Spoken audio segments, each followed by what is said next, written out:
Normally हाम्रो अहिलेको जुन स्क्वाड छ एकदमै बेस्ट स्क्वाड छ होइन। अब हामीले भर्खरै पनि ट्राई सिरिज खेल्यौँ। जति पनि हामीले आफ्नो तर्फबाट गुड क्रिकेट खेल्न खोजिरहेको छौँ होइन। र जति पनि ट्राई सिरिजमा जे मिस्टेक्स थियो हाम्रो तर्फबाट र त्यसलाई चाहिँ अहिले लिएर चाहिँ हामी एकदमै आफ्नो तर्फबाट 101% दिएर चाहिँ फुल एफर्टको साथ भनौँ न युगान्डा टुरको लागि चाहिँ हामी रेडी छौँ।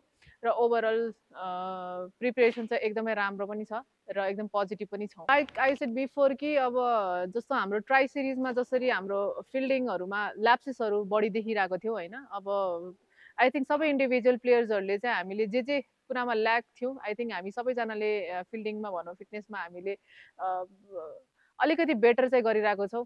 भरसक अझै बेटर गर्ने ट्राई गरिरहेको छौँ पनि होइन। किन भन्दाखेरि हरेक चिजलाई लिएर चाहिँ टाइम चाहिँ लाग्छ चेन्ज गर्नलाई चाहिँ। सो हामीले प्रत्येक दिन चाहिँ चेन्ज गरि पनि रहेको छौँ। सो ओभरअल हेर्नु पर्दाखेरि चाहिँ आई थिङ्क बेस्ट सोफार अहिले चाहिँ बेस्ट देखिन्छौँ। हामीले भनेको एउटा राम्रो क्रिकेट खेल्ने हो होइन। जस्तो सुकै टिम भए पनि हामीले बेस्ट क्रिकेट खेल्ने हो। हङकङसँग हामीले मोर देन पनि हामीले खेलिसकेको पनि छौँ र युगान्डासँग लास्ट 22मा खेलेको थियौँ।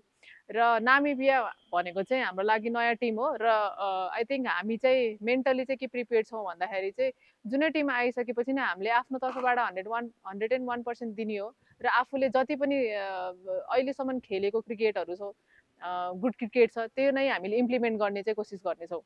आई थिङ्क सबै टिम हो जस्तो लाग्छ। किन भन्दाखेरि हामीले कुनै टिमलाई पनि अन्डर एस्टिमेट चाहिँ गरेका छैनौँ। किनभने हामीले one match at a time लगिरहेको छौँ।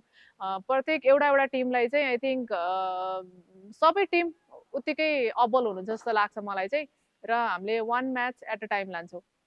आई थिङ्क त्यही कन्डिसनिङ हामीले अब कसरी चाहिँ म्याच अवेरनेसहरू त्यो चिजहरू चाहिँ अलिकति ल्याप्सेसहरू चाहिँ देखियो होइन। अनि प्लस फिटनेसको कुरा छँदैछ।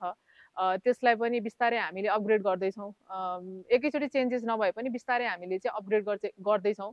र ओभरअल सबैजनाले चाहिँ एकअर्कालाई मोटिभेट त्यही नै हो मोटिभेट गरेर चाहिँ अपग्रेड गरिरहेको छौँ। आशा छ यो अहिलेको युगान्डा सिरिजमा पनि राम्रो हुनेछ। र लगत्तै हामीले फिटनेस ट्रेनर पनि हामीले पाइरहेको छौँ होइन। हामीले सक्दो आफ्नो तर्फबाट चाहिँ फिटनेस ट्रेनरलाई युज गरेर उहाँले पनि हामीलाई कसरी हुन्छ अझै बढी पुस गरिराख्नु भएको छ र हामीले आफ्नो तर्फबाट पनि अझै बढी पुस गरिरहेको छौँ। होप यो अहिलेको युगान्डा सिरिजमा अझै बेटर हुनेछ। ट्राई सिरिजको यो नेपालमा भएको ट्राई सिरिजभन्दा अलिक बेटर गर्ने चाहिँ कोसिस गर्नेछौँ र आई थिङ्क धेरै राम्रो पनि हुनेछ। पोजिटिभ साइड्सहरू एकदमै धेरै छ। जस्तो अब यहाँ हामीले आफ्नै होम ग्राउन्डमा खेलेर भनौँ न एउटा ब्याटिङ जुन एउटा ब्याटिङको अहिले जसरी इम्प्रुभ भइरहेको छ होइन। किन भन्दाखेरि हामीले 140 बनाउनु नेदरल्यान्डको साइडबाट चाहिँ आई थिङ्क त्यो हाम्रो लागि प्लस पोइन्ट हो। एज अ पोजिटिभ वेले सोच्ने भने चाहिँ हामीले चाहिँ वुमेन्सले पनि नेपाली वुमेन्सले पनि 140 150को पार कटाउँछ भनेदेखि चाहिँ आई थिङ्क यो हाम्रो लागि प्लस पोइन्ट हो। र हामी चाहिँ ब्याटिङमा पनि एकदमै कन्फिडेन्ट चाहिँ छौँ भनौँ। बाँकी रह्यो भनेको फिल्डिङमा चाहिँ अलिकति हामीले अझै बेस्ट गर्न सक्यो भनेदेखि चाहिँ एभ्री डिपार्टमेन्टमा हामी राम्रो देखिन्छौँ। हजुर एकदमै अन्डर 19को चाहिँ 2-3जना बहिनी हुनुहुन्छ एकदमै राम्रो हुनुहुन्छ र एकदमै कन्फिडेन्ट। मैले जति पनि अहिले अस्तिको ट्राई सिरिजमा पनि देखेँ होइन कन्फिडेन्ट र यो पहिला वर्ल्ड कपमा पनि देखेँ। आई थिङ्क धेरै पोटेन्सियल भएको प्लेयरहरू कन्फिडेन्ट आफूले आफूलाई आफ्नो बल अनुसार फिल्ड सेटअप गर्ने कन्फिडेन्टदेखि लिएर आई थिङ्क एकदमै राम्रो र पोटेन्सियल भएको प्लेयरहरू चाहिँ हुनुहुन्छ भनौँ न। पिचको कन्डिसन चाहिँ अलिकति चेन्जेस होला तर पनि अब हामीले अब एज अ एथलिट त्यो च्यालेन्जेस चाहिँ एक्सेप्ट गर्नुपर्छ। जता जुनै कन्डिसनमा खेल्न जाँदाखेरि पनि आई थिङ्क सिमिलर नै विकेट हुनुपर्छ। जति हामीले मूलपानीको ग्राउन्डमा र अब भनौँ न बाहिरको जुन अहिले खेल्न जाँदैछौँ त्यो विकेट चाहिँ आई थिङ्क सिमिलर फेमिलियर नै छ। अलिकति चाहिँ डिफिकल्टिज हुन्छ तर एज अ एथलिट हामीले चाहिँ 1-2 दिन अगाडि गएर चाहिँ एडप्ट गर्न सक्छौँ जस्तो लाग्छ र आई थिङ्क पोजिटिभ नै हुन्छ। आई थिङ्क ओभरअल हेर्ने हो भने एकदमै राम्रो छ। एज अ लिडर आफ्नो टिमलाई चाहिँ जहिले पनि ट्रस्ट एकदमै 100% ट्रस्ट लिएर चाहिँ जानुपर्छ र म एकदमै सेटिस्फाई पनि छु यो स्क्वाडदेखि र होप सबैजनाले चाहिँ उत्तिकै राम्रो पर्फर्मेन्स गर्नुहुन्छ। आई थिङ्क अब जसरी 19 को प्लेयरहरू आउनुभएको छ, I think they include as a senior team होइन। अब उहाँहरू पनि सिनियर टिम नै हुनुहुन्छ।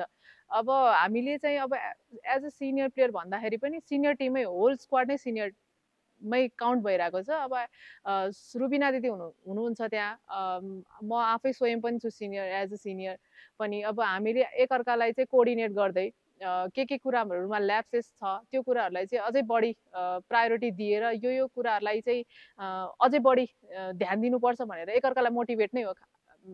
बेस्ट एडभाइस चाहिँ त्यही नै गरेर लानेछौँ।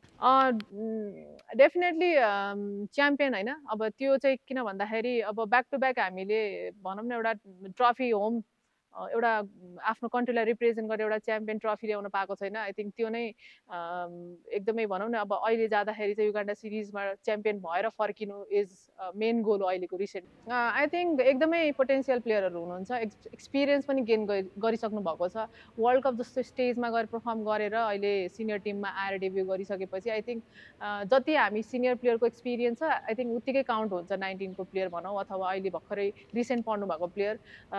होप सबैजनाको मिक्सअप एउटा प्लानले चाहिँ एउटा राम्रो टार्गेट चाहिँ एचिभ गर्छौँ जस्तो लाग्छ। Thank you so much. जति पनि क्रिकेट फ्यान्सहरू हुनुहुन्छ सपोर्ट गरिदिनु भएको छ, एकदमै एप्रिसिएट आभारी छौँ हामी सबै क्रिकेट प्लेयर्सहरू चाहिँ। र हामीले आफ्नो तर्फबाट 110% आफैले गर्ने चाहिँ एफोर्ट दिइरहेको छौँ। र आशा छ अब आउनेको युगान्डा सिरिजमा चाहिँ हामीले आफ्नो एकदमै राम्रो प्रदर्शन गरेर फर्किनेछौँ। र इन फ्युचर पनि हजुरले यतिकै सपोर्ट र माया दिनुहुनेछ।